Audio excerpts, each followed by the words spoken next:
Go ahead and pull that rifle if you want to. But you better speak to your boss before you use it, because he'll be dead before I hit the ground. For over 3 decades, a mansion in Newport Beach sat silent, its doors locked, its windows shuttered, and its secrets sealed away from the world. Inside, untouched for years, lay the personal life of a man America once called a hero, but whose legacy still sparks fierce debate. This was not just any home. This was the private fortress of John Wayne, the Duke. When he died in 1979, his estate was locked down immediately. Every photograph, every letter, every treasured item hidden from public view. People whispered about what could be inside, priceless movie props, love letters from forbidden affairs, or the truth about the will that tore his family apart. And in 2011, when the doors finally creaked open, what they found inside didn't just tell the story of a Hollywood legend. It revealed the man behind the myth in ways no one saw coming. But before we get there, we need to start at the very beginning. John Wayne didn't come into this world quietly. Born on May 26, 1907 in Winterset, Iowa, he weighed in at a staggering 13 pounds, so large that the local paper actually printed the news. From day one, he seemed destined to be larger than life. But fate almost cut that story short. At just 3 years old, he slipped into an icy creek, the current pulling him under. A stranger, whose name history never kept, saw the boy struggling, leapt in, and dragged him to safety. One moment away from tragedy, and the world might never have known the Duke. When he was still a boy, his father's business failed, and the family packed up for Glendale, California. It was there that young Marion Morrison earned the nickname that would follow him forever. He had an Airedale Terrier named Duke, and the two were inseparable. Local firefighters started calling them Big Duke and Little Duke, and Marion liked the sound of it. That name would become his armor in the years ahead. At Glendale High, Duke was a natural athlete, excelling in football. By 1925, his talent had earned him a scholarship to the University of Southern California. He was on his way to becoming a star on the field, until fate struck again. While body surfing at Newport Beach, he slammed into a sandbar and badly injured his shoulder. The injury ended his football career instantly, and with it, the scholarship that was paying his way through college. It was a crushing blow, but as John Wayne himself would later admit, it was also the moment that pushed him toward the path that would make him a legend.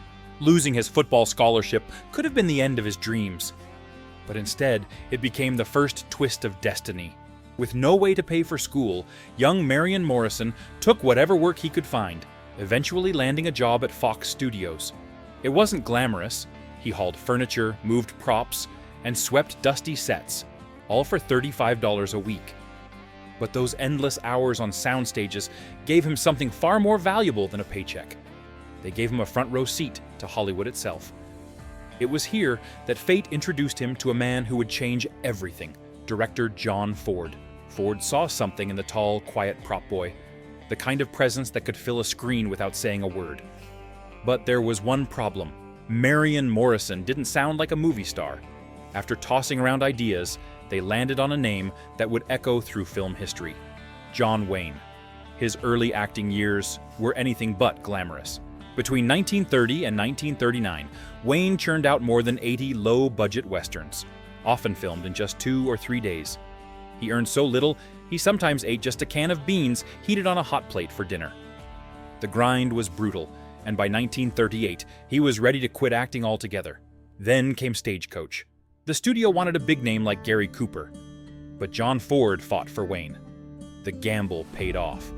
Wayne's first scene, a close-up as the Ringo Kid, rifle in hand, became iconic.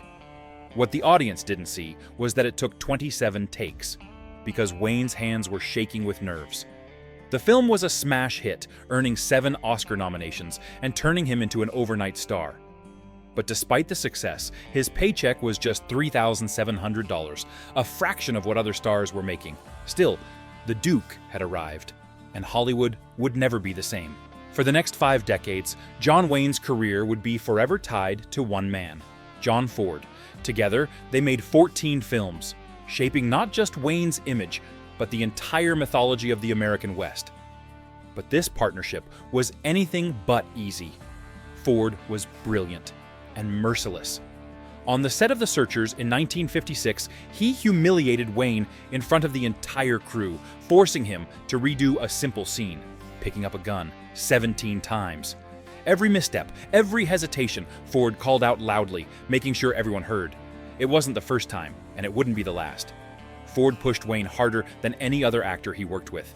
And yet, Wayne never complained. He believed Ford's cruelty had a purpose, that it forced him to dig deeper, to find the steel in his performances. In Wayne's eyes, Ford wasn't just a director. He was a teacher, a commander, and, in a strange way, a friend. By the time they filmed Donovan's Reef in 1963, both men were older, worn down by the industry and their own health battles. Wayne was unsure about the role, feeling too old for the part. Ford was in poor health, struggling with alcoholism, and during filming, a painful case of shingles. Some scenes had to be directed from a stretcher, but Wayne stood by him, making sure the film was finished. It wasn't their greatest work, but it proved one thing.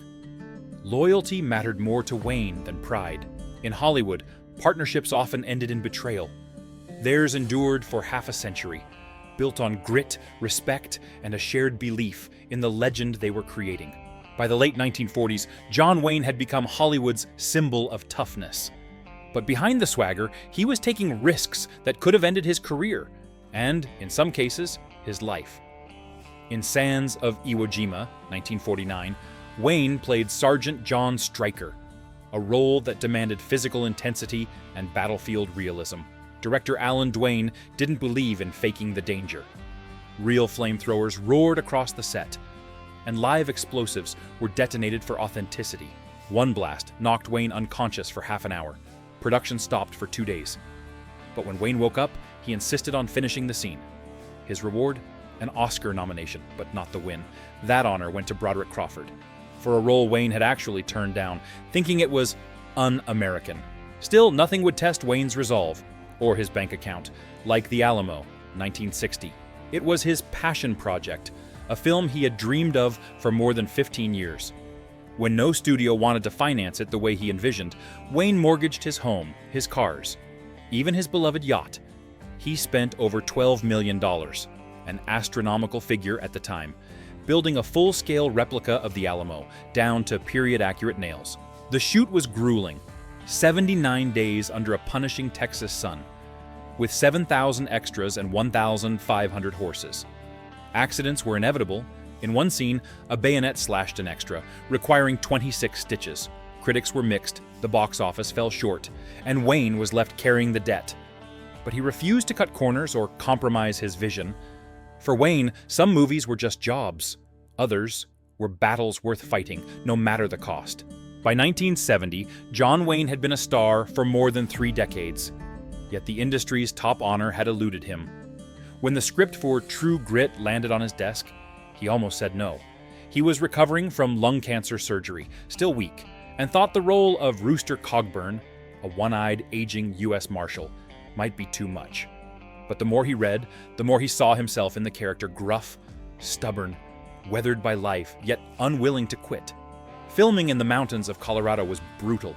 The cold bit through him, the thin air left him breathless, and the eye patch covering his right eye made navigating the set dangerous. He memorized the positions of furniture and props just to avoid tripping. In one tense moment, his horse stumbled on a steep hill, nearly throwing him. Wayne tore a muscle in his shoulder, but refused to halt production. Between takes, he quietly slipped away to use an oxygen tank, never letting the crew see how much he was struggling. When True Grit premiered, audiences loved him as Cogburn. At the Oscars, Wayne finally heard his name called, his first and only Academy Award. Limping onto the stage, fighting the flu, he delivered a line that brought the house down.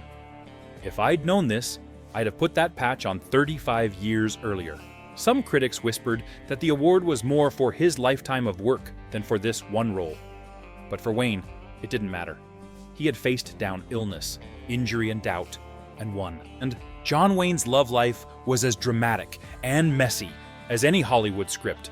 Over nearly 5 decades, he married 3 times, but his heart rarely stayed in one place. His first marriage, to Josephine Sands in 1933, seemed stable at first. They had 4 children together, but Wayne's rising fame kept him away from home for months at a time. Then came Marlene Dietrich. Their affair began in 1938 on the set of 7 Sinners and burned hot for almost a decade. Dietrich called him the love of her life. Hollywood knew about it, but Wayne's marriage to Josephine didn't survive the scandal. They divorced in 1945. In 1946, Wayne wed Esperanza Bauer, a fiery former actress from Mexico. Their marriage was a storm from the start. Esperanza was convinced he was having an affair with co-star Gail Russell, and one night her jealousy exploded. When Wayne came home late from a party, she was waiting, drunk, furious, and holding a gun. She allegedly fired at him as he walked through the door. No one was hurt, but their marriage was doomed, ending in 1954. That same year, Wayne married Pilar Palete, a Peruvian actress. For a while, things seemed calmer, and they had 3 children together. But by 1973, the marriage had collapsed. Though they never officially divorced, Wayne moved in with his secretary, Pat Stacy, a woman 34 years his junior, who became his partner, caretaker, and constant presence until his death. Wayne's romances were passionate, volatile, and often tangled with rumors. In public, he played the part of the rugged cowboy hero. In private, his love life was a frontier just as wild as any on screen. In 1964, at the height of his fame, John Wayne heard words that would change his life forever: lung cancer. It wasn't entirely a surprise. He'd been a heavy smoker for decades, sometimes going through 6 packs a day. But the diagnosis was grim. Doctors told him they'd need to remove his entire left lung and 2 ribs. The surgery carried only a 50% chance of survival. Wayne pulled through. But what he did next shocked Hollywood. Most stars would have kept their illness quiet, afraid it would ruin their careers. Wayne went public, speaking openly about his diagnosis and urging others to get checked. He even gave cancer a nickname, the Big C, hoping to make it less terrifying. A year later, he filmed a TV spot for the American Cancer Society, looking into the camera and telling millions to take the disease seriously. For a while, it seemed he'd beaten it. But in 1979, a new enemy emerged: stomach cancer. Desperate, he tried an experimental vaccine. It didn't work. Even as the disease consumed him, Wayne refused to disappear from public view. From his hospital bed, he recorded messages asking for more funding for cancer research. That same year, he starred in The Shootist, playing an aging gunfighter dying of cancer. It was his own story told on screen. He insisted on doing his own stunts, even when he needed oxygen between takes. The original script had his character shot in the back. Wayne refused. "I've never shot a man in the back in any movie. Change it." On June 11, 1979, at 72 years old, John Wayne lost his final battle. But he left with his boots on, in true Duke fashion. When John Wayne's will was read in 1979, it sent shockwaves through his family. After more than 2 decades of marriage, his third wife, Pilar Palete, was left with nothing. Instead, nearly everything went to his 7 children from his earlier relationships. For a man worth an estimated $6.85 million, surprisingly modest for one of Hollywood's highest-paid stars, the decision raised eyebrows. Some saw it as a final statement on a marriage that had quietly ended years before. But the drama didn't end there. Decades later, in 2010, his daughter Aisa sued her brother Ethan and John Wayne Enterprises, claiming she'd been cheated out of her fair share.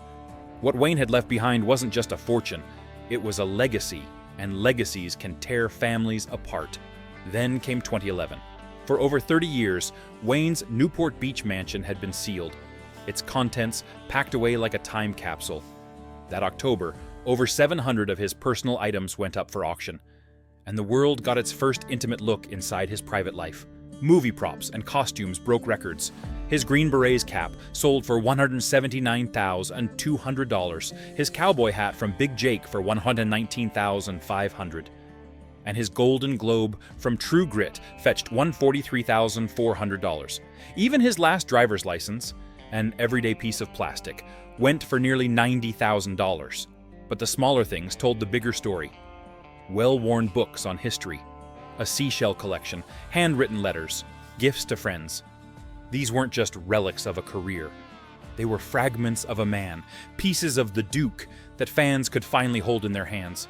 Just 2 years before his death, John Wayne sat down for an interview that would become a permanent shadow over his legacy. In the 1971 Playboy feature, he made remarks about race, Native Americans, and sexuality that, even then, were explosive, and today ignite outrage. For decades, those words sat in archives, mostly forgotten. But in 2019, they resurfaced online, and suddenly, the Duke was back in the headlines, for all the wrong reasons. Calls erupted to strip his name from Orange County's airport. Students at USC, where Wayne once studied, demanded his exhibit be removed from the School of Cinematic Arts. By 2020, the display was gone, and debates raged across social media. Supporters argued his comments should be judged by the era he lived in. Critics said prejudice has no expiration date. And that's the paradox of John Wayne. On one hand, he's the face of the American Western, a larger-than-life figure whose films shaped the image of grit, courage, and frontier justice. On the other, he's a man whose private words and choices continue to divide opinion decades after his passing. The Newport Beach mansion has been emptied, the will has been read, the treasures have been sold. But the real question remains, can we ever separate the art from the man? Or will John Wayne's legacy forever ride the thin line between hero and controversy?